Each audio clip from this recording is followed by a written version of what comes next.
How much should we pay artists for listening to their music? It's a tough question, because the price consumers have been willing to pay for music has changed dramatically over time. If we make a rough sketch of record sales in the United States, we see the earliest music formats were the wax cylinder played on a phonograph and the 78 RPM shellac disc played on a gramophone. We can see what appears to be big growth in the cylinder's popularity in the early 1900s, peaking in 1907 with 28 million units. Discs overtake the cylinder a few years later, but if we zoom out, we see those numbers aren't so big after all. Gramophone discs don't peak until 1947. Vinyl records are introduced the following year, and they peak in 1977. Cassette tapes and compact discs peak in 1988 and 2000 respectively, while digital single and album download sales respectively peak in 2012 and 2013. By the way, that vinyl revival you've been hearing about? What looks from one perspective like big growth is actually insignificant when positioned in the broader historical picture. Things get interesting when we compare how much consumers have been willing to pay for recorded music over time. It's hard to get accurate numbers for this, but if we adjust for inflation, the rough cost of a cylinder at its peak year of production in 1907 would be $13.88 in today's money, versus $10.89 for a shellac disc in its peak year. When we consider album formats, a vinyl album in today's money cost $28.55 in 1977, compared to $16.66 for a cassette tape in 1988, $21.59 for a CD in 2000, and $11.11 for a digital album download in 2013.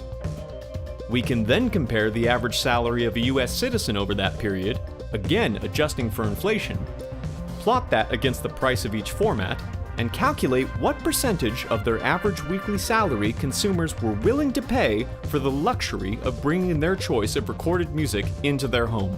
Buying an album on the dominant format cost 4.83% of a week's salary in 1977, but that gradually slips down over time to just over 1% by the time the digital album peaks in 2013. The advent of streaming has changed the whole business model. The industry no longer works in unit sales, but in subscriptions and streams.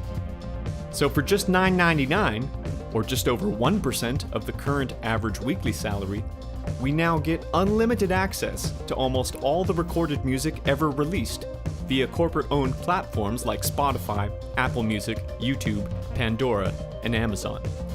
That's a big change from the 1960s, for example, when consumers were willing to pay up to 10% of their weekly income for just one album. But let's go back to the original question. How much should we pay artists for listening to their music? Paying for listening to a recording is not the same as putting money directly into an artist's wallet, especially when it comes to streaming. We now know that music consumers are getting the bargain of a century. Listening to your choice of recorded music has never cost so little. But for musicians, it's another story, especially for emerging artists. A 2017 report by BuzzAngle showed that the top 10% of tracks account for 99.2% of all streams. There are signs that the music streaming business model is starting to mirror the growing structural inequality that we've seen elsewhere in society in recent decades.